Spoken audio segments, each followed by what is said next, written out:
दुनिया से दिल लगा कर दुनिया से क्या मिलेगा।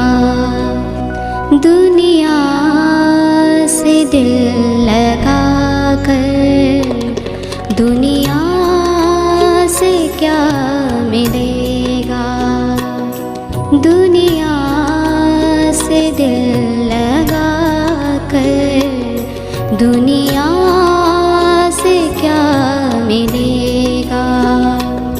तू याद से किए जा, तू याद से किए जा, तुझको प्रभु मिलेगा।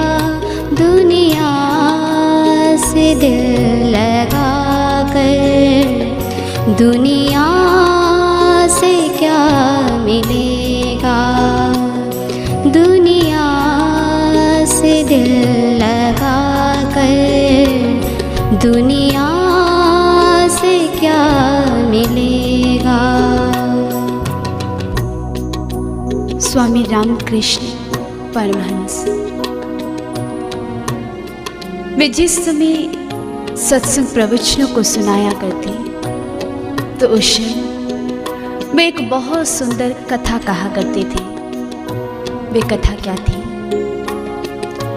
वे बताते कि एक बार एक स्त्री उसे अपने एक संबंधी के द्वारा अपने पति की मृत्यु का हृदय विदारक समाचार प्राप्त हुआ।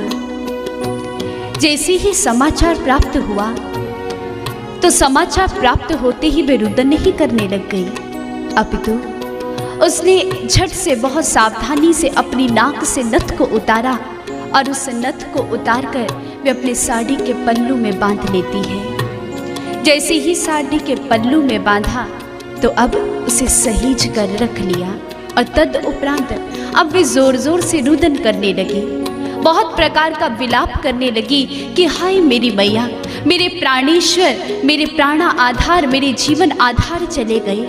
अब मैं किस प्रकार से इस दुनिया में जीवन को व्यतीत करूंगी, मैं कैसे इस दुनिया में रह पाऊंगी। बहुत प्रकार का चित्कार कर रही है, विलाप कर रही है। और साथ ही साथ इतना ही नहीं, अपितु वह धरती पर पछाड़ खाकर भी गिर जाती है, फिर भी सावधान है कि कहीं पल्लू में बंधी हुई नथ को किसी प्रकार की कोई क्षति न पहुंचे। स्वामी रामकृष्ण परमहंस जी कहते हैं कि यह हास्यपद प्रसंग हमें कुछ समझाना चाहता है कि ठीक इसी प्रकार मनुष्य को भी ईश्वर रूपी प्रेतम की चिंता कहाँ है। वे उसके लिए कहाँ रुदन करता है, कहाँ विलाप करता है, अपितु वे तो केवल और केवल मात्र संसार रूपी नथ को संभाल कर रखना चाहता है, उसे ही सहेज कर रखना चाहता है। उसे ईश्वर की याद कहाँ, वो तो ईश्वर को भूला पड़ा है।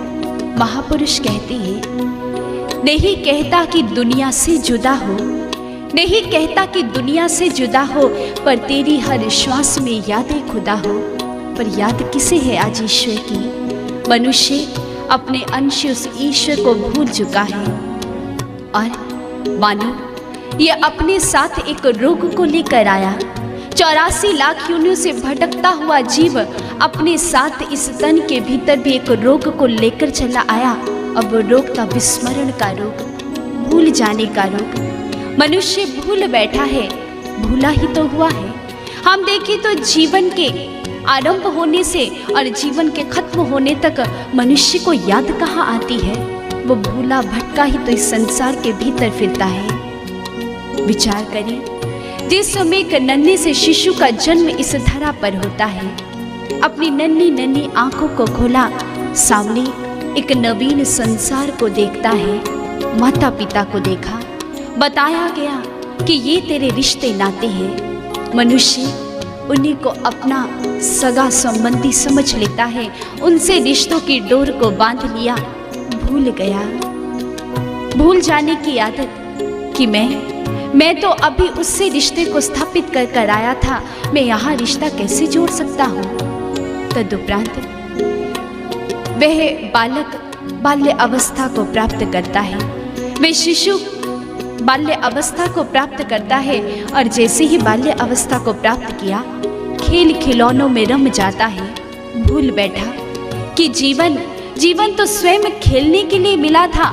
मनुष्य इन खेल खिलौनों के भीतर उलझकर इस संसार को सत्य समझकर यहीं पर विचरण करने लगता है।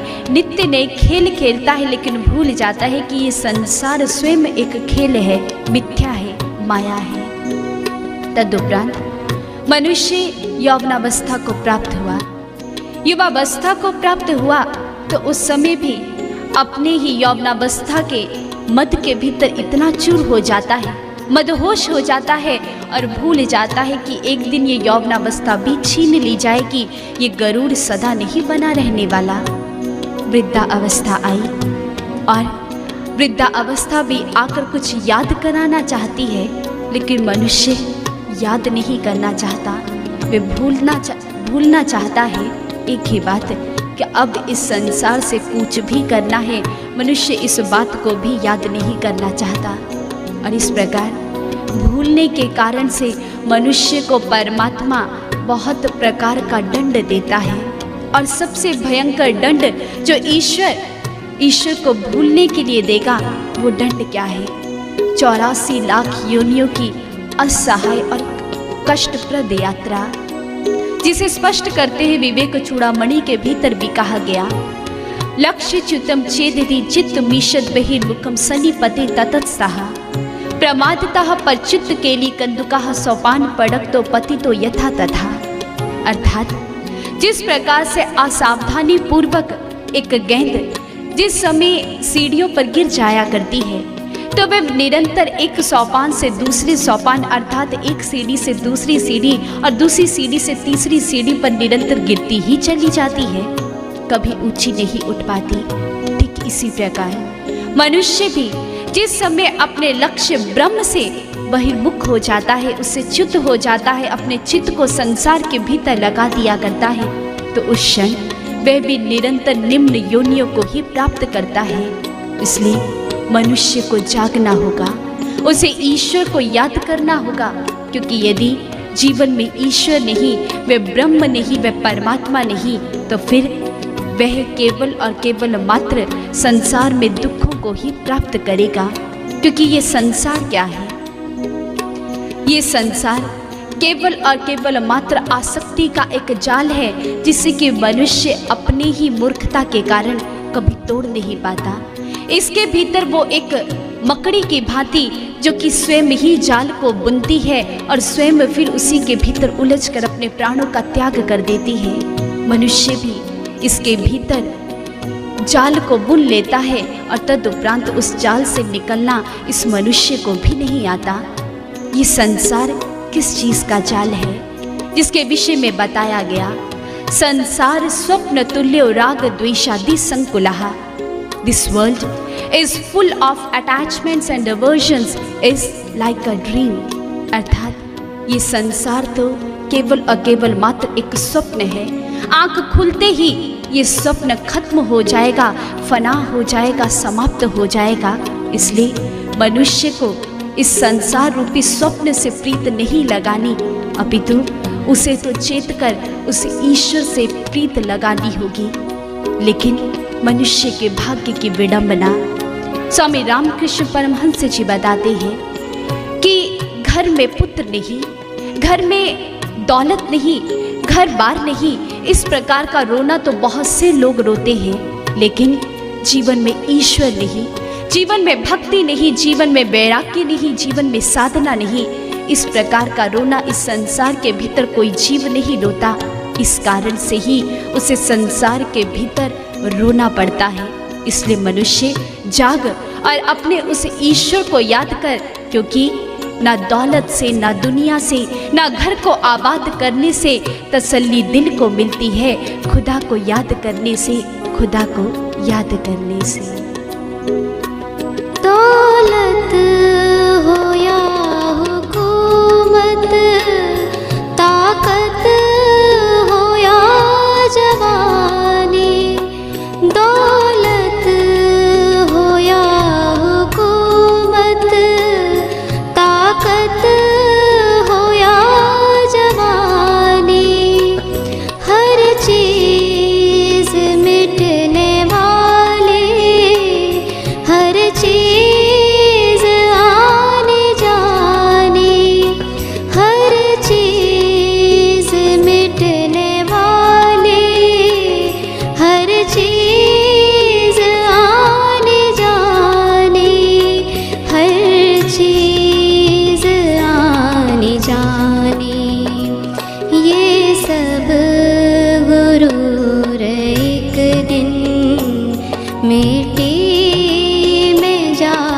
मिलेगा। ये सब गुरूर एक दिन मिट्टी में जा मिलेगा। तू याद उसे किए जा, तू याद उसे किए जा, तुझको प्रभु मिलेगा। दुनिया से दिल लगा कर दुनिया से क्या मिलेगा। दुनिया से दिल लगा कर दुनिया से क्या मिलेगा। बालक जिस समय अबोध अवस्था के भीतर होता है तो उस क्षण वो मिट्टी से खेल को खेला करता है, और इस खेल को खेलते खेलते वह मिट्टी के बहुत प्रकार के खिलौनों का निर्माण करता है। मिट्टी का हाथी बनाया, मिट्टी का घोड़ा बनाया, मिट्टी का मकान बनाया। लेकिन वह बालक सजग है, जानता है कि जिस समय खेल समाप्त हो जाएगा तो क्षण करना क्या है। जैसे ही खेल समाप्त होता है वे बालक झट से जानता है कि ये मिट्टी की चीजें हैं, सत्य नहीं है। पुनः क्या करता है, उन चीजों को तोड़ देता है, उन वस्तुओं को तोड़ देता है और तद उपरांत उन्हें मिट्टी में ही मिला देता है। माटी माटी में ही मिल जाया करती है। परंतु मनुष्य जैसे जैसे बड़ा होता है, जैसे जैसे उम्र की सीढ़ियां चढ़ता है, तो उस समय अबोध जहां था वे बालक, अब तो उसे कुछ बोध कर लेना चाहिए था, लेकिन वह अभी भी अबोध बना रहता है।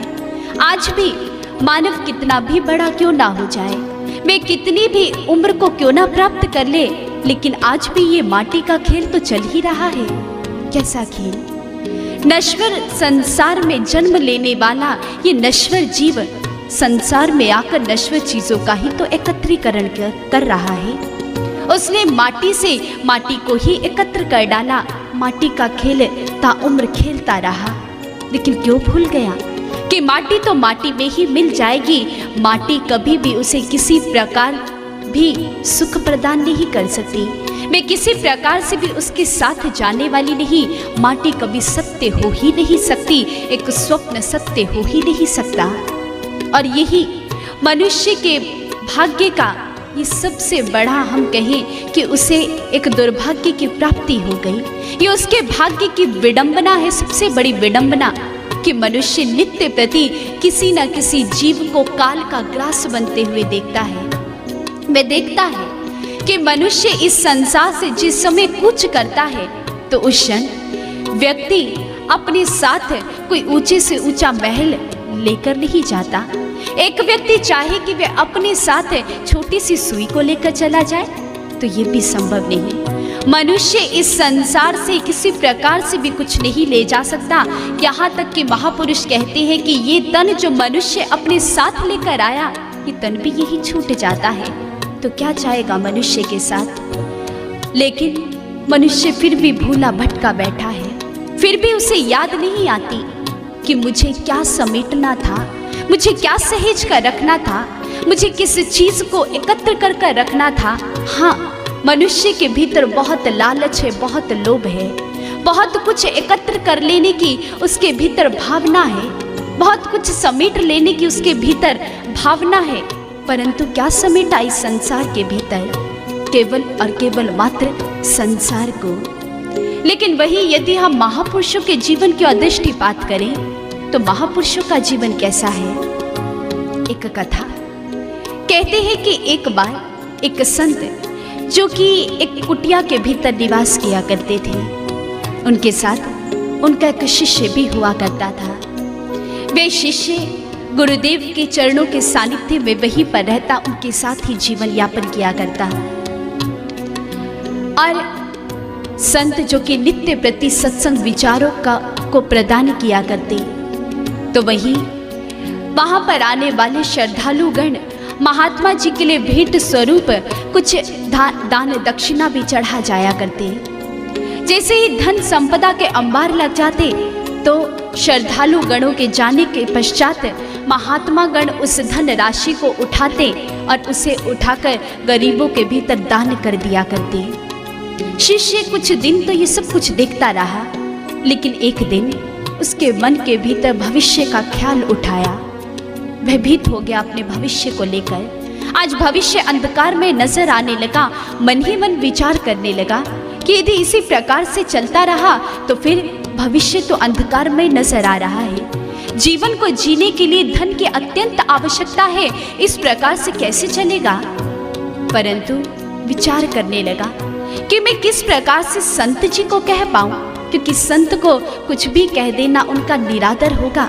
इसलिए उपाय तो अवश्य कुछ ना कुछ करना चाहिए, लेकिन उपाय क्या हो। बहुत प्रकार से वह सोच लगाता है, बहुत प्रकार से सोचा कि आखिर मैं करूं तो करूं क्या। और तब क्या हुआ, उसने आखिर एक उपाय निकाल ही लिया। संत जिस कक्ष के भीतर रहा करते थे, संत जिस समय कक्ष के भीतर जाने लगे तो उनके जाने से पूर्व ही शिष्य ने एक कागज के ऊपर एक सुक्ति को लिखा और उस सुक्ति को लिखकर उसने उस मुख्य द्वार पर लगा दिया। जैसे ही मुख्य द्वार पर लगाया और जैसे ही संत जी आज विश्राम करने हेतु अपने कक्ष की ओर बढ़े, उन्होंने जैसे ही कक्ष को खोलना चाहा तो द्वार पर देखा कि कुछ लिखा हुआ है। उन्होंने पढ़ा, क्या लिखा था उस पर? उस कागज के टुकड़े पर लिखा था, आपादार्थम धनम रक्षेत, अर्थात आपदाओं के समय के लिए धन का बचाव कर लेना अत्यंत आवश्यक है। संत जी ने पढ़ा, मुस्कुरा पड़े।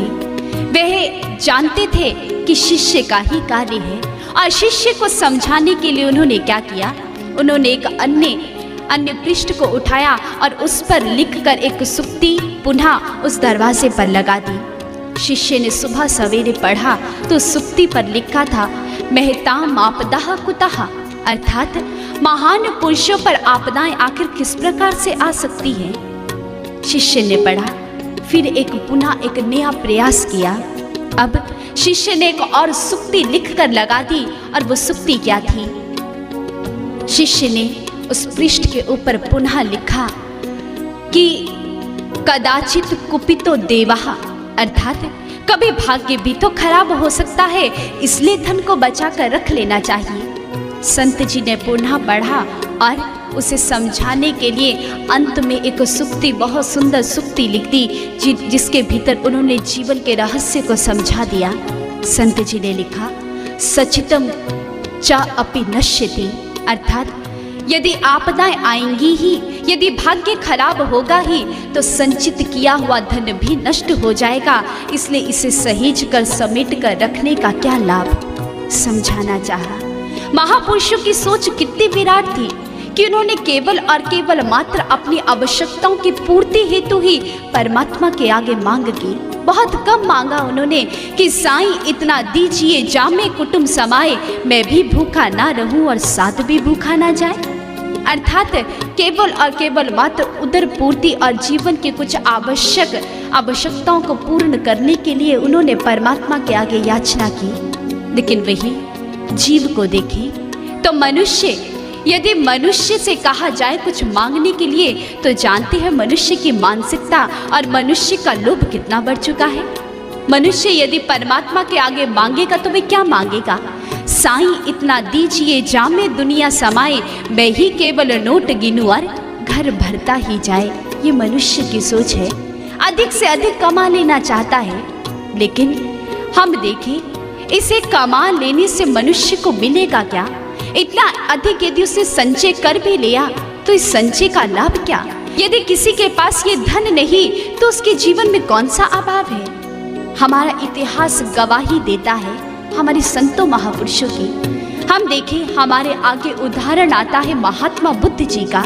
महात्मा बुद्ध जिन्होंने अपने राजपाट को ठोकर मार दी और बोधिसत्व की प्राप्ति के लिए बढ़ चले, उन्होंने धन को महत्वता नहीं दी। मीराबाई जिन्हें की मेवाड़ की सम्राज्ञी बताया गया, लेकिन वही मेवाड़ की रानी गलियों के भीतर उतर जाती है। संसारिक धन को एक और रख दिया और क्या गा उठी, पायो जी मैंने राम रतन धन पायो, राम रतन की प्राप्ति कर ली मीरा ने। वही कबीरदास जी के जीवन की दृष्टि पार डाली तो कबीरदास जी भी अपनी ही फकीरी के भीतर इतने मगन हैं कि वो क्या गाते हैं, मन लागो मेरो यार फकीरी में, जो सुख पाया राम भजन में सो सुख कहाँ अमीरी में। उन्होंने स्पष्ट कर दिया। लेकिन वही एक और बिल्कुल अलग उदाहरण हमारे समक्ष आता है राजा जनक जी का, जिन्हें वैदेही कहा गया, अर्थात जो उस राजपाट के भीतर रहते थे, ऐश्वर्य वैभव के भीतर रहते थे, परंतु फिर भी वे पूर्णतः उससे अलग थे। वे बिल्कुल उससे अलग थे, उसके भीतर संलग्न नहीं थे, अर्थात वे एक चिर आनंद के भीतर जीवन को व्यतीत कर रहे थे। इसलिए समझाना चाहा कि जीवन का लक्ष्य कभी धन दौलत ऐश्वर्य वैभव हो ही नहीं सकता।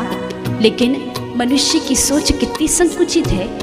मनुष्य के जीवन पर यदि हम दृष्टि पार डालें तो मनुष्य के विषय में कहा जाता है कि मनुष्य के जीवन की कुछ मूलभूत आवश्यकताएं हैं। वो आवश्यकताएं क्या है? रोटी, कपड़ा और मकान। खाने के लिए उसे अन्न मिल जाए, सोने के लिए उसे एक अच्छा सा घर मिल जाए, अपने सर को बचाने के लिए उसे अच्छा सा घर मिल जाए और तन को ढकने के लिए वस्त्र मिल जाए। जीवन की इतनी ही आवश्यकताएं हैं। लेकिन कब मनुष्य की आवश्यकताएं बढ़ती चली गई, कब इन आवश्यकताओं के भीतर गाड़ी, मोबाइल फोन, कंप्यूटर्स, एसीज इत्यादि जुड़ते चले गए, मनुष्य को भी पता नहीं चला। और मनुष्य की हालत क्या है कि आज उसने अपने पांव अपनी चादर से बाहर निकाल दिए। जिस समय चादर छोटी पड़ी तो परेशानी तो होनी ही थी, मनुष्य को भी परेशानी होने लगी और तड़प रहा है।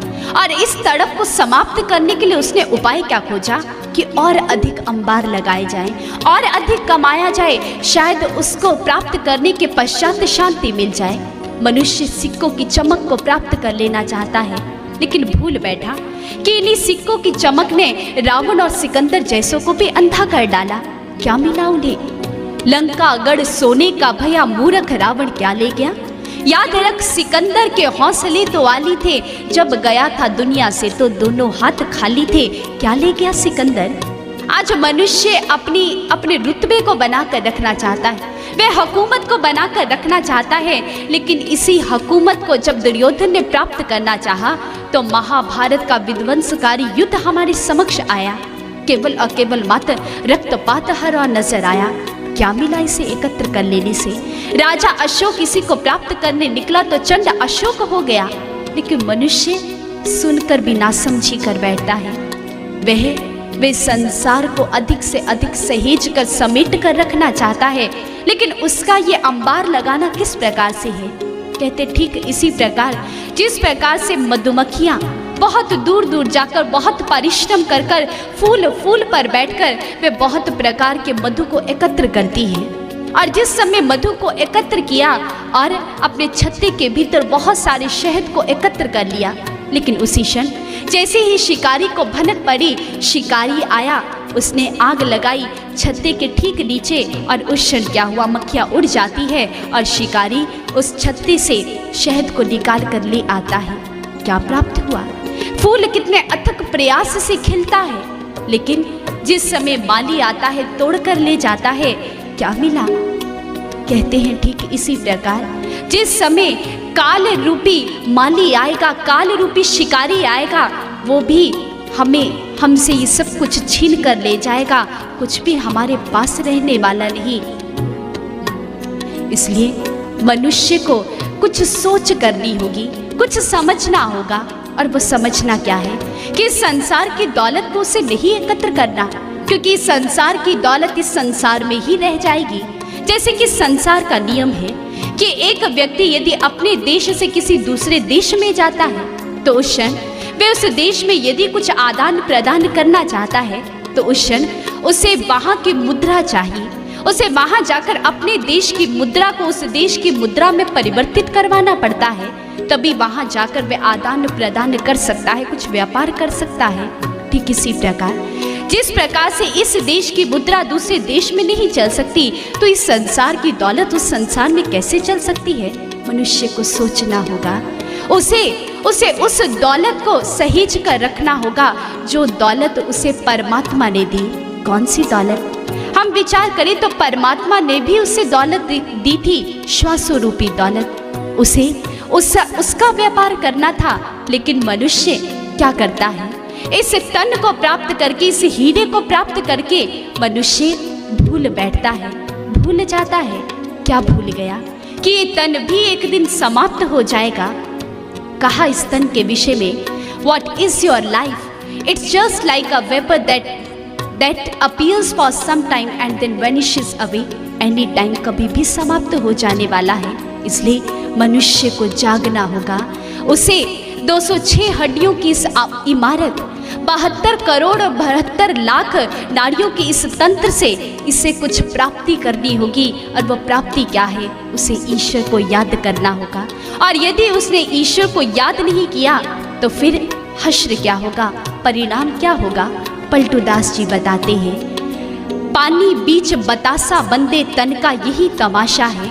मुट्ठी बांधे आया बंदा हाथ पसारे जाता है। प्राण तुम्हारे पाहुन बंदे क्यों रिस किए कुहाता है। पलटू दास बंदगी चुके बंदा ठोकर खाता है, बंदा ठोकर खाता है। इसलिए बंदगी कर, ईश्वर को याद कर। दुनिया में दिल लगाने से ए मूढ़मती तुझे कुछ नहीं मिलने वाला। आता नहीं पलट कर गुजरा हुआ ज़माना। आता नहीं पलट कर गुजरा हुआ ज़माना। क्या ख्वाब का भरोसा, क्या मौत का ठिकाना। क्या ख्वाब का भरोसा, क्या मौत का ठिकाना। क्या मौत का ठिकाना। यूं जिंदगी गवा कर क्या फायदा मिलेगा। यूं जिंदगी गवा कर क्या फायदा मिलेगा। तू याद से किए जा, तू याद से किए जा। तुझको प्रभु मिलेगा। दुनिया से दिल लगा कर, दुनिया से क्या मिलेगा। दुनिया से दिल लगा कर, दुनिया से क्या मिलेगा। आदि गुरु शंकराचार्य जी अपनी वाणी में बहुत सुंदर कहते हैं, दिन यामिनो सायं प्रातः शिशिर वसंतो पुनरायातः कालः क्रीडति गच्छति आयु। अर्थात दिन और रात, सायंकाल और प्रातःकाल, पतझड़, बसंत, इस प्रकार से काल, इस प्रकार से समय खेल खेलता चला जाता है और आयु समाप्त होती चली जाती है। क्योंकि समय को एक प्रवाहमान नदी के समान बताया गया। प्रवाहमान नदी की धारा है समय, क्योंकि जो धारा आगे बह गई, जो जल आगे बह गया, उसे पकड़ पाना बहुत मुश्किल कार्य है। समय भी मानो समय के पल भी अपने साथ पंखों को लगाकर रहते हैं, क्षण भर में उड़ने को तैयार है। कोई चाहकर इन्हें पकड़ नहीं सकता यदि ये उड़कर चले गए। क्योंकि किसी ने बहुत सुंदर कहा कि ये समय एक पंछी है, तुझे नहीं खबर शायद। ये समय एक पंछी है, तुझे नहीं खबर शायद। जहाँ से उड़कर जाता है वहाँ वापस नहीं आता। ये समय है, और जिस व्यक्ति ने इस समय की कदर कर ली, समय भी उसी की कद्र किया करता है। जो समय की कद्र नहीं करता तो उसके हाथ में केवल और केवल मात्र पछतावा रह जाया करता है, जैसा पछतावा रावण को रहा। कहते हैं कि जिस समय भगवान श्री राम रावण के नाभि कुंड के भीतर तीर को लगाते हैं, तो उस क्षण वे लखन को राक्षस राज रावण के पास शिक्षा लेने के लिए भेजते हैं। वहां पर रावण उन्हें बहुत सुंदर सीख देता है, और कहीं ना कहीं ये शिक्षा आज मनुष्य के लिए भी बहुत अधिक महत्वपूर्ण है। रावण ने क्या समझाया? वे कहता है कि हे लखन, मैं तुम्हें यही शिक्षा देना चाहता हूँ कि आज के कार्य को कभी कल पर मत छोड़ना, क्योंकि कल कभी नहीं आया करता। कल के बदले काल आकर मनुष्य के सर पर सवार हो जाता है। हे लखन, मैं इतना अधिक बलशाली था, मैं इतना अधिक समर्थवान था कि मैं समुद्र के खारे जल को मीठा कर सकता था, लेकिन मैंने इस कार्य को कल पर छोड़ दिया। मैं इतना अधिक समर्थवान था कि मैं धरती से स्वर्ग तक एक स्वर्णिम सीढ़ी लगा सकता था, लेकिन मैंने इस कार्य को भी कल पर छोड़ दिया। और आज तुम देख रहे हो कि मेरे जीवन में कल नहीं अपितु काल आकर खड़ा हो गया है। कल का तात्पर्य ही काल हुआ करता है, इसलिए कल आज के कार्य को कभी कल पर मत छोड़ना। इसलिए कहा भी गया, काल करी सो आज कर, आज करी सो अब, पल में परले होएगी बहरी करेगा कब। कि हे मनुष्य, आज का जो कार्य है तू उसे कल पर मत छोड़ना, बल्कि कल के कार्य को तू आज ही कर लेना, और आज के कार्य को तू अभी इसी क्षण कर डाल। ना जाने अगला क्षण आए भी या ना आए। लेकिन वही मनुष्य, उसकी मानसिकता, उसकी सोच क्या है, वो क्या वक्तव्य देता है? वे कहता है, आज करी सो काल कर, काल करी सो परसों, कल की चिंता क्यों करे, अरे जीना है अभी बरसों। मनुष्य निश्चिंत होकर बैठा है, बेफिक्र होकर बैठा है। वे भूल जाता है, उसे याद नहीं कि आज जो समय मिला है, ना जाने वो समय कल उसे प्राप्त हो भी पाएगा या नहीं, क्योंकि ये समय तो रेत के बालू कणों के समान है, रेत के समान है, हाथों से निरंतर फिसलता चला जा रहा है। आज है, ना जाने कल हो या ना हो, कल हमारे हाथ में ये स्वर्णिम अवसर आए या ना आए, इससे मनुष्य को जाग जाना चाहिए। लेकिन मनुष्य इस समय की कद्र क्यों नहीं कर पाता? क्योंकि मनुष्य इस समय की कीमत को जानता ही नहीं। लेकिन यदि मनुष्य इसकी कीमत को जानना चाहता है तो मनुष्य के समक्ष बहुत से उदाहरण हैं। कहते हैं कि यदि आप 1 साल की कीमत को जानना चाहते हो तो आप किसी ऐसे विद्यार्थी से 1 साल की कीमत पूछो जो कि परीक्षा में अनुत्तीर्ण रहा, जो कि अपनी परीक्षा में फेल हो चुका है। उससे 1 साल की कीमत पूछो कि 1 वर्ष उसके लिए क्या मायने रखता है। महीने की कीमत आप पूछना चाहते हो तो एक माता से पूछो जो 9 मास तक एक शिशु को अपने गर्भ में धारण करती है। एक दिन की कीमत को, एक दिवस की कीमत को आप जानना चाहते हो तो आप एक मजदूर से पूछो, जो कि यदि 1 दिन मजदूरी ना करे तो उसके घर का चूल्हा चौका नहीं जलता, उसके बच्चे भूखे सो जाया करते हैं। 1 दिन की कीमत उसके लिए रोजी रोटी हो जाया करता है। 1 घंटे की कीमत को यदि आप जानना चाहते हो तो एक ऐसे व्यापारी, एक ऐसे बिजनेसमैन से आप जान सकते हो जिसका कि करोड़ों का नुकसान हो गया केवल और केवल मात्र इस कारण से क्योंकि उसकी गाड़ी, उसकी फ्लाइट 1 घंटा लेट हो गई, उसका दिवाला निकल गया। तदुपरांत आप 1 मिनट की कीमत को भी समझना चाहते हो तो आप किसी ऐसे व्यक्ति से समझ सकते हो जो कि 1 मिनट पहले ही अपने घर से निकला और 1 मिनट पश्चात ही भूकंप आया और वो घर तहस नहस होकर रह गया, वह मिट्टी में मिलकर रह गई। लेकिन मनुष्य के लिए वो 1 मिनट उसके लिए जीवन हो जाया करता है। वही 1 क्षण की कीमत, 1 सेकंड की कीमत को भी आप जानना चाहते हो तो आप एक धावक, एक रनर से इस कीमत को समझ सकते हो। एक धावक जो कि केवल और केवल मात्र 1 सेकंड से जीतता है और 1 सेकंड से ही हार जाया करता है। ठीक इसी प्रकार मनुष्य को भी समय की इतनी कीमत करनी होगी तभी समय उसकी कुछ कीमत डाल पाएगा। आदि गुरु शंकराचार्य से किसी ने एक बार प्रश्न किया कि जीवन की सबसे बड़ी हानि क्या है। आदि गुरु शंकराचार्य जी ने कहा कि समय को व्यर्थ खो देना ही जीवन की सबसे बड़ी हानि है। अक्सरात इस दुनिया में एक बात कही जाती है, सुनने में आती है कि टाइम इज मनी, दुनिया में कहा जाता है। और एक बार यही प्रश्न स्वयं सर्वश्री आशुतोष महाराज जी से जिज्ञासु ने किया कि आप क्या कहते हैं, क्या सच में ये उक्ति बिल्कुल सही है कि टाइम इज मनी, अर्थात समय ही धन है। वहां पर सर्वश्री आशुतोष महाराज जी बहुत सुंदर विचार देते हैं। उन्होंने कहा कि समय कभी भी धन नहीं हो सकता, क्योंकि खोया हुआ धन तो आप प्रयास करने के उपरांत प्राप्त कर सकते हो, परंतु खोया हुआ समय आप कितना भी धन क्यों ना लगा दो, आपको कभी समय वापस मिलने वाला नहीं, वो समय वापस लौट कर कभी नहीं आने वाला।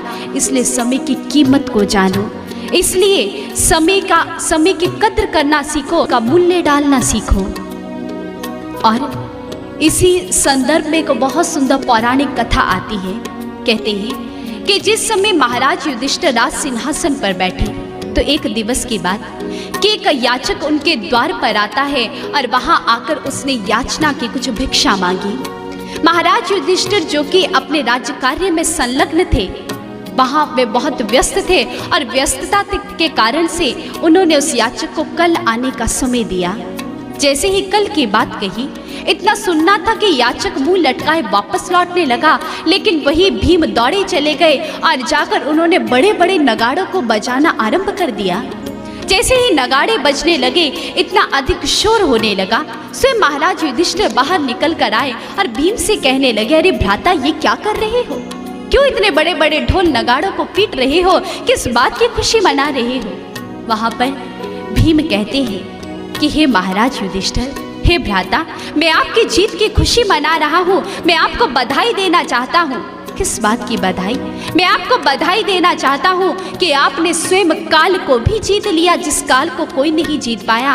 हे भ्राता, आपने काल को जीत लिया, तभी तो आपने इस याचक को कल का समय दिया है, क्योंकि आप जानते हैं कि आपके हाथ में काल है, कल का समय भी आपके हाथ में है। समझाना चाहा कि कभी काल किसी की गति से नहीं चलता, अपितु सबको काल के अनुसार चलना पड़ता है। और हम देखें तो इस काल को 3 भागों में विभाजित किया जाता है, भूतकाल, भविष्य काल और वर्तमान काल। लेकिन इनमें सबसे सुंदर कौन है जिसके विषय में कहा गया, past is history, future is mystery, but present is gift, अर्थात वर्तमान एक उपहार है। और वो वर्तमान क्या है?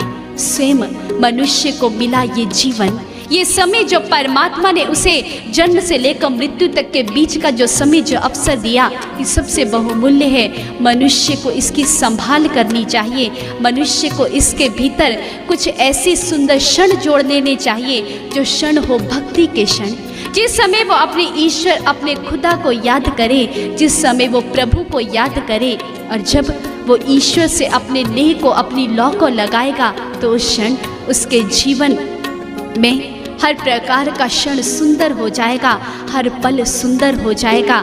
इसलिए महापुरुष बार बार आगाह करते हैं, आगे समझाते हैं कि मनुष्य, तेरा जीवन दुनिया में लगाने से नहीं सुधरेगा, अपितु तेरा जीवन यदि सुधर पाएगा, तेरा जीवन यदि सुंदर बन पाएगा, तो केवल और केवल मात्र अपने समय को प्रभु के साथ जोड़ देने में। इसलिए अपने समय की कद्र को जान, क्योंकि यदि कल को मृत्यु आ गई, यदि कल को तू स्वयं एक भूत बनकर रह गया, यदि स्वयं तू कल एक बीता हुआ काल बनकर रह गया, तो फिर ये समय तेरे हाथों में आने वाला नहीं। इसलिए उठ मनुष्य और जाग कर, जिसके साथ तू बिछड़ा है उसी के साथ अपने नेह को लगा।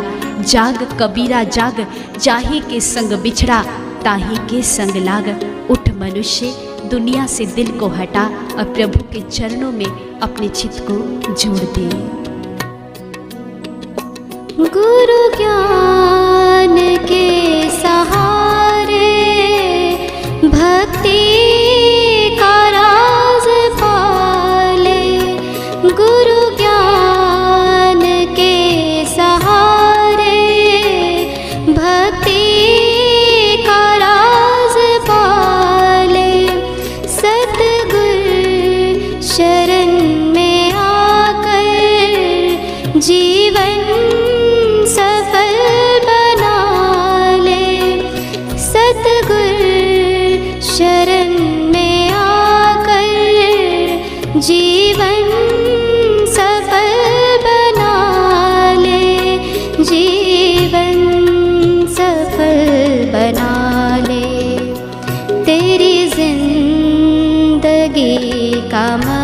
मकसद तुझको तभी मिलेगा। तेरी जिंदगी का मकसद तुझको तभी मिलेगा। तू याद उसे किए जा, तू याद उसे किए जा, तुझको प्रभु मिलेगा। दुनिया से दिल लगा कर दुनिया से क्या मिलेगा। दुनिया से दिल लगा कर दुनिया से क्या मिलेगा। श्रुतियों में कहा गया, दुर्लभो विश्व त्यागो दुर्लभम तत्वदर्शनम दुर्लभा सहजावस्था सद्गुरुम करुणाम विना। अर्थात संसार के असत्यता को जानने के पश्चात भी एक जीव यदि विषयों से अपने मन को हटाना चाहे तो वह एक असंभव कार्य है। कदापि मनुष्य इस बात में सफल नहीं हो सकता कि वह अपने बलबूते पर विषयों से चित्त को हटा ले, क्योंकि मनुष्य की स्थिति किस प्रकार से है, मानो जिस प्रकार से दलदल में फंसा एक व्यक्ति वह दलदल से स्वतः बाहर नहीं निकल सकता। वह उस दलदल के भीतर फंसा हुआ चिल्ला सकता है, वह वहां पर सहायता की मांग कर सकता है, परंतु अपने बलबूते पर वह बाहर नहीं आ सकता। उसे किसी बाहर खड़े व्यक्ति की आवश्यकता है। आपने इतिहास में नाम सुना होगा अभिमन्यु का, जो कि चक्रव्यूह के भीतर फंस जाता है। लेकिन कारण क्या रहा कि वह चक्रव्यूह में प्रवेश करना तो जानता था, परंतु उस चक्रव्यूह को भेदना, उस चक्रव्यूह से बाहर आना नहीं जानता था। आज का मनुष्य भी मानो अभिमन्यु ही हो चुका है। वो विषयों के भीतर फंसना जानता है, लेकिन उन विषयों से निकला कैसे जाए, कैसे उबर कर उनसे बाहर आया जाए, एक मनुष्य नहीं जानता। और मनुष्य की आज स्थिति क्या हो चुकी है, आज मनुष्य की हालत क्या हो चुकी है, एक शायर बहुत सुंदर तरीके से बयान करता है। मैं और मेरा खुदा एक ही घर में बसते हैं, मैं और मेरा खुदा एक ही घर में बसते हैं, पर ये और बात है कि मिलने को भी तरसते हैं। क्या खूब कहा। कहने वाले ने तो बहुत सुंदर कह दिया कि सच में आत्मा और परमात्मा तो इस शरीर के भीतर ही है, लेकिन फिर भी मिलने को तरसते हैं। कभी ताउम्र कभी तारुफ नहीं हो पाया, मुलाकात नहीं हो पाई, परिचय नहीं हो पाया। लेकिन क्या यही सत्य है? क्या कभी मनुष्य उस ईश्वर से मिल नहीं सकता? क्या कभी एक जीव आत्मा उस परमात्मा से मिलन नहीं कर सकती? क्या कभी परमात्मा का साक्षात्कार उसके जीवन में संभव ही नहीं? चलिए हम इस बात को एक वैज्ञानिक नियम के अनुसार समझते हैं। आप सभी जानते होंगे कि जिस समय हाइड्रोजन और ऑक्सीजन को मिलाया जाता है तो हमें पानी की प्राप्ति होती है। 2H2 + O2 = 2H2O, अर्थात हमें पानी की प्राप्ति हो गई। लेकिन क्या केवल और केवल मात्र हाइड्रोजन और ऑक्सीजन के परमाणुओं को मिला देने से ही पानी की प्राप्ति हो जाया करती है? जी नहीं।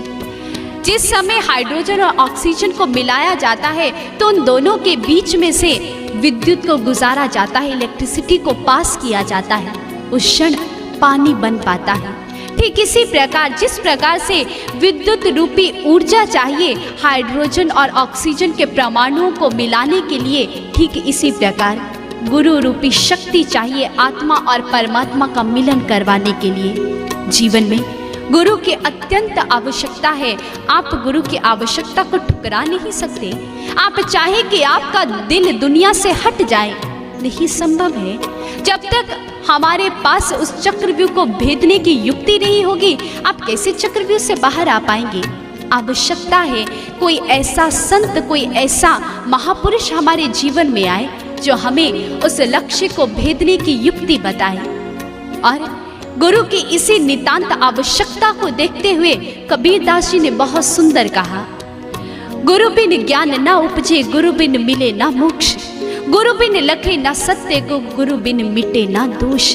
गुरु की अत्यंत आवश्यकता है। चलिए इसे हम नारद जी के चरित्र के माध्यम से समझते हैं। कहते हैं नारद जी जिनके मुख पर सदा सदा हरि का नाम रहा करता, उनके होठों पर केवल और केवल मात्र नारायण नारायण की धुन ही सजा करती थी। उनकी वीणा यदि बोला करती तो केवल और केवल मात्र नारायण श्रीमन नारायण, नारायण श्रीमन नारायण, यही उनका जीवन बन चुका था। लेकिन वही नारद जी जो कि नित्य प्रति प्रभु के मुखारविंद सत्संग प्रवचनों को श्रवण किया करते थे, स्वयं अपने श्री हरि के मुख से वे दिव्य वचनों का आनंद लिया करते थे।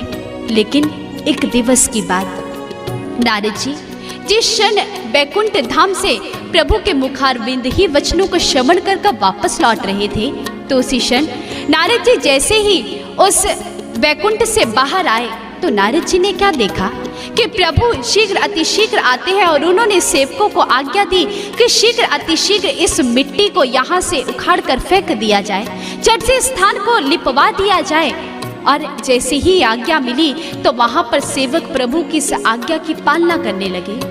नारद जी को मन ही मन बहुत ग्लानि होती है और उस क्षण नारद जी वापस लौट कर आए श्री हरि के पास और आकर प्रभु के आगे एक प्रश्न रखा, हे हरि आपने ऐसा क्यों किया? आपके इस कृत्य को देखकर मेरे हृदय को बहुत अधिक ठेस लगी है। नारायण आपके इस कृत्य के पीछे कारण क्या है? वहां पर नारायण मुस्कुरा पड़े और कहने लगे, नारद जी केवल मात्र एक कारण है कि आपने अपने जीवन में एक नियम को लागू नहीं किया। नारद जी ने प्रश्न रखा, कौन सा नियम? वहां पर स्वयं श्री हरि कहते हैं कि नारद जी आपके जीवन में किसी गुरु का आगमन नहीं है, आपने किसी गुरु के सानिध्य को प्राप्त नहीं किया। इसलिए नारद जी निगुरा होना तो स्वयं में एक बहुत बड़ा अभिशाप है। आप अपवित्र है, क्योंकि एक निगुरा व्यक्ति अपवित्र हुआ करता है। गुरु तो जीवन का नियम है, इसलिए आपको उसे लागू करना होगा। और तत्पश्चात वर्णन आता है कि नारद जी गुरु की शरण में पहुंचते हैं, सनत कुमार जी की शरण में पहुंचे और श्री हरि का दर्शन अपने ही भीतर किया। विचार करें कि जब नारद जी जैसे परम ज्ञानी पुरुष को भी गुरु की आवश्यकता हो सकती है, तो एक मनुष्य को क्यों नहीं?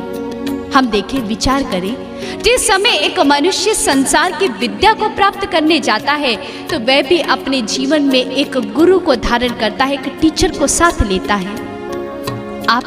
आपने देखा होगा कि जिस समय एक छोटा सा शिशु बाल्य अवस्था में अपना पहला कदम बढ़ाना चाहता है, चलकर देखना चाहता है, तो उस समय माता उसकी गुरु बन जाती है। जब वो एक कदम को चलकर देखना चाहता है इस संसार के भीतर, तो उसे गुरु की आवश्यकता है। तो जिस समय वो जीवन के पथ पर चलना चाहता है, जिस समय वो भक्ति रूपी मंजिल को प्राप्त कर लेना चाहता है, तो क्या उस क्षण उसके जीवन में गुरु की आवश्यकता नहीं? नितांत आवश्यकता है, परम आवश्यकता है। जिस प्रकार से हम देखें, यदि माता पिता कितने भी पढ़े लिखे क्यों ना हो, चाहे वे पीएचडी करके भी क्यों ना बैठे हो, लेकिन जिस समय बच्चे की शिक्षा की बात आती है तो क्षण माँ बाप ये नहीं कहते कि हम इसे घर में ही पढ़ा लिखा लेंगे, अपितु वे उसे किसी टीचर की शरण में भेजते हैं। ठीक इसी प्रकार जीवन में गुरु एक नितांत आवश्यक नियम है। कोई व्यक्ति इसका अपवाद नहीं बन सकता। हमें जीवन में गुरु करना ही होगा। हमें अपनी जीवन रूपी नौका पर गुरु को सवार करना ही होगा, क्योंकि गुरु जब तक इस नौका पर आकर विराजमान नहीं होगा तब तक हम अपनी जीवन नौका को भव से पार नहीं लगा सकते। परंतु जिन्होंने ऐसा प्रयास किया, ऐसी कोशिश की, तो उनका हश्र क्या हुआ? बहुत सुंदर कहा, कश्ती चली समंदर में मुसाफिर सवार थे, एक नहीं दो नहीं देखने में हजार थे, ना था वहां मल्लाह ना किसी को उसका ख्याल था, अपने ही हाथों में लिए चप्पू सवार थे। आया हवा का झोंका कश्ती डूबो गया, मल्लाह बिना हर एक शख्स अपनी हस्ती को खो गया। ये हश्र हुआ करता है, क्योंकि जीवन में सद्गुरु को धारण करना परम आवश्यक कहा गया, क्योंकि जब वो आदि शक्ति, वो ईश्वरीय शक्ति भी इस धरा पर आई तो वो भी इस नियम को अपने जीवन में लागू करती है। बहुत सुंदर बताया, राम कृष्ण ते को बड़े तिन भी तो गुरु कीन, तीन लोक के नायका गुरु आगे अधीन। वो भी गुरु की चरण रज को अपने मस्तक पर धारण किया करते हैं। आप और हम इसका अपवाद नहीं बन सकते। लेकिन कौन सा गुरु, किस सदगुरु की बात की, क्या आवश्यकता है गुरु की, ये तो हमने जान लिया, लेकिन कौन सा गुरु जीवन में चाहिए? बताया गया हमारे शास्त्रों के भीतर, अंतस्थ सच्चिदानंद साक्षात्कारम सुसाधेत यो आस्वेव गुरु प्रोक्तः परो नामधर स्मृतः। अर्थात जो एक जीव के अंतस्थल के भीतर ही सच्चिदानंद साक्षात्कार करवा दे, उस परमात्मा के असल स्वरूप का, उस परम ज्योति का दर्शन करवा दे, केवल और केवल मात्र वही गुरु कहलाने का हकदार है। अन्यथा सब केवल और केवल मात्र नाम के ही गुरु हैं। गुरु की पहचान हमने प्राप्त की, लेकिन आज हमें कुछ ऐसे भी गुरु मिल जाया करते हैं, कुछ ऐसे भी संत मिल जाया करते हैं जिनके पास युक्ति नहीं है प्रभु दर्शन की, लेकिन फिर भी वे मना नहीं करते, फिर भी वे शिष्य बना लिया करते हैं। उन्हें अच्छा मार्गदर्शन तो देते हैं, बड़े बड़े व्याख्यान तो देते हैं, बड़े बड़े तर्क दे दिया करते हैं, लेकिन ईश्वर दर्शन की युक्ति उनके पास नहीं। जैसे कहते हैं कि एक बार की बात कि एक राजन के मन में, एक राजा के मन में ईश्वर दर्शन की चाह उठी और निस्संदेह ये भार राजपुरोहित पर आ गया। जैसे ही राजपुरोहित को ज्ञात हुआ कि राजन प्रभु का दर्शन करना चाहते हैं, तो उसकी तो सिट्टी पिट्टी गुम हो गई। क्यों? क्योंकि प्रभु दर्शन उसने स्वयं तो क्या, उसकी पिछली 7 पीढ़ियों तक ने नहीं किया था, तो वो राजन को दर्शन कैसे करवा सकता था? चिंतित होने लगा। लेकिन साथ ही साथ वे बहुत चतुर नीतिज्ञ था। वे जानता था कि राजन को किस प्रकार से उलझाया जा सकता है, किस प्रकार से युक्ति का प्रयोग कर मैं इस समस्या से बाहर आ सकता हूँ। और उस क्षण उस पुरोहित ने क्या किया, राजा के समीप पहुंचा और राजन को कहने लगा, राजन, मुझे ज्ञात हुआ कि आप प्रभु का दर्शन करना चाहते हो, बहुत अच्छी बात है, बहुत शुभ संस्कार जागृत हुए हैं। और राजन, इसके लिए आपको कल मध्याह्न तक इंतजार करना होगा, प्रतीक्षा करनी होगी। राजन मान जाते हैं। अगली दोपहरी, अगली मध्याह्न राजन को लेकर राजपुरोहित राजदुर्ग की छत पर चले गए। जैसे ही राजन वहां आकर खड़े हुए और कहने लगे, हमें कराइए ईश्वर दर्शन, तो वहां पर राजपुरोहित कहने लगे, राजन, इसके लिए सर्वप्रथम आप एक कार्य कीजिए, आप आकाश में उगते हुए सूर्य देव का दर्शन कीजिए, केवल और केवल मात्र 2 पल 2 क्षण के लिए। राजन झट से मान जाते हैं और उन्होंने अपने नेत्रों को खोला और सूर्य नारायण का दर्शन करने लगे। लेकिन ये क्या, सूर्य का तेज इतना था कि राजन, अब उनकी आंखें चौंधिया जाती है, वे उनका दर्शन नहीं कर पाते। झट से नेत्रों को नीचे कर लिया और कहने लगे कि ये संभव नहीं कि मैं इसका दर्शन कर पाऊं। जैसे ही सुना, वहां पर वह राजपुरोहित मुस्कुरा पड़ा और कहने लगा, देखा राजन, अरे जब आप उस परमात्मा की आप एक कृति का ही दर्शन नहीं कर पा रहे, तो उस परमात्मा के विषय में तो कहा गया कि वहाँ अनंत प्रकाश है, वो सूर्यों का भी सूर्य है, तो आप उसका दर्शन किस प्रकार से कर सकते हैं? इसलिए राजन, ईश्वर का दर्शन संभव नहीं। आप जाइए और अपने नित्य प्रतीक की भक्ति पूजा करते हुए भी अपने राज्य कार्य को चलाइए। राजन संतुष्ट हो चले और वापस अपने राज्य कार्य में संलग्न हो जाते हैं। हम देखें तो पुरोहित जी ने कहीं न कहीं सत्य बात ही तो कही कि परमात्मा को इन आंखों के द्वारा नहीं देखा जा सकता। भगवान श्री कृष्ण स्वयं अर्जुन को कहते हैं, ना तो माम शक्य से दिष्टु मननेव स्वचक्षुषा, कि हे अर्जुन, तो मुझे इन नेत्रों के द्वारा नहीं देख सकता। अर्थात कोई और युक्ति है। वो युक्ति क्या है? वो युक्ति जो कि पुरोहित जी नहीं जानते थे, वो युक्ति भगवान कृष्ण अर्जुन को देते हैं। दिव्यम ददामि ते चक्षु पश्य मे योगमेश्वरम, कि हे अर्जुन, मैं तुझे दिव्य दृष्टि प्रदान करता हूँ और उस दिव्य दृष्टि को प्राप्त कर तू मेरे योग स्वरूप का दर्शन अपने भीतर ही कर। दिव्य दृष्टि की बात की, और सच में ऐसा दावा एक सच्चा संत ही कर सकता है, एक सच्चा सद्गुरु। जिस समय वो भी एक जीव के जीवन में आता है, जीवन धन्य हो जाया करता है, जीवन कृत्य हो जाया करता है। तभी दादू साहब जी अपनी वाणी में बहुत सुंदर कहते हैं, दादू गैब माही सद्गुरु मिलिया पाया हम प्रसाद, मस्तक मेरे कर धरिया देखा अगम आगाध। सतगुरु की महिमा अनंत, अनंत किया उपकार, लोचन अनंत उघाड़या, अनंत दिखावनहार। गुरु की महिमा। सतगुरु जब एक जीव के जीवन में आता है, उसका दिल दुनिया से हटाकर, क्योंकि वह उसे दुनिया में जीने की युक्ति बताता है और जीवन जीने की कला केवल और केवल मात्र प्रभु को याद कर कर जीना है, यही जीवन की सबसे सुंदर कला है। और जिस समय एक भक्त के जीवन में पूर्ण सद्गुरु आता है, उस प्रकाश स्वरूप ईश्वर का दर्शन उसके भीतर कराता है, तो वह भक्त भी धन्य धन्य हो जाता है। अंशी अंश के पास पुनः मिलकर दोनों का मिलाप हो पाता है, अंश अपने अंशी को प्राप्त कर पाता है, जीवन धन्य हो जाता है। और भक्त अंत में यही कहता है कि सद्गुरु यदि तेरी कृपा दरमियाना होती, हमें खुद से अपनी कभी पहचान ना होती, सत्य से बेखबर हम दर बदर भटकते, क्यों है कहाँ से आए कहाँ है जाना, ये पहेलियाँ कभी ना सुलझती, ये पहेलियाँ कभी ना सुलझती। इसलिए एक जीव को निरंतर प्रयासरत रहना चाहिए। ईश्वर को याद करने के लिए उसे सर्वप्रथम सद्गुरु की शरण में जाकर भक्ति के उस युक्ति, भक्ति के उस राज को जानकर अपने जीवन को धन्य करना चाहिए। और तद उपरांत स्वतः ही उसका दिल दुनिया से हटता चला जाएगा। और यही संदेश देने संत महापुरुष इस धरा पर आते हैं कि ये जीव, दुनिया से दिल लगाकर दुनिया से क्या मिलेगा, बस याद उसे किए जा, तुझे प्रभु मिलेगा, तुझे प्रभु मिलेगा। दुनिया से दिल लगाकर दुनिया से क्या मिलेगा, दुनिया से दिल लगाकर दुनिया से क्या मिलेगा। तू याद उसे किए जा, तू याद उसे किए जा, तुझको प्रभु मिलेगा।